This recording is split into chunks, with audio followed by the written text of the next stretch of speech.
Pandian store சீரியலில் today எபிசோடில் சரவணன் நேர்ந்துட்டு இது வரைக்கும் நீங்கள் சொன்ன எல்லாத்தையும் நான் கேட்டுட்டு இருந்தேன். ஆனால் இதுக்கு மேலே என்னால் எதுவுமே கேட்க முடியாது.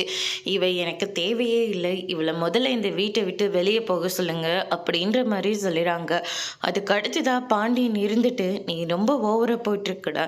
நீ தான் இந்த வீட்டில் என்னோட பேச்சை கேட்டுக்கிட்டு சந்தோஷமாக வாழ்ந்துட்டுருக்குன்னு நான் நினச்சேன்.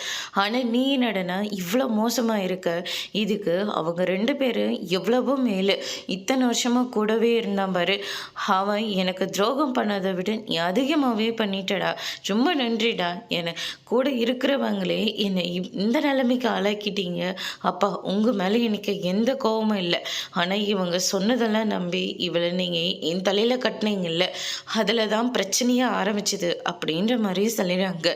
இப்போ மயிலுக்கு என்னடா குறைச்சல் அப்படின்னு சொல்லிட்டு கோமதி வந்து கேட்கவும், ஏண்டா குழந்தைக்காக அவளை இந்த பேச்சு பேசிகிட்டு இருக்கு மா. வெறும் குழந்தைக்காக மட்டும் நான் இவகிட்ட இப்படி நடந்துக்கலாமா? இதுக்கு பின்னாடி பெரிய காரணமே இருக்கு. பெரிய காரணமா? அப்படி என்னடா உனக்கு காரணம் இருக்கு அப்படின்னு சொல்லிட்டு கேட்கவும், உங்களுக்கெல்லாம் சொன்னால் புரியவே புரியாது. என்னன்னு சொல்லு. அதுக்கப்புறம் புரிஞ்சுக்கிறதும் புரியாமல் இருக்கிறதும் அதை நாங்கள் பார்த்துக்குறோம். மா இவ சரியான ஃப்ராடுமா. இத்தனை வருஷமாக நம்மளை எல்லாரையும் ஏமாத்திட்டு இருந்துக்காமா அப்படின்ற மாதிரி சொல்லிடுறாங்க. என்ன மயில் இவன் என்னென்னமோ பேசிகிட்டு இருக்கா. அதுதான் அத்தை எனக்கும் ஒன்றும் புரியல. இதுக்கு மேலே நடித்த அதுக்கப்புறம் நான் மனுஷனவே இருக்க மாட்டேன்னு சொல்லிட்டு சரவணன் பயங்கரமாக கோவப்படுறாங்க. அதோட பிரம முடிச்சிருக்காங்க.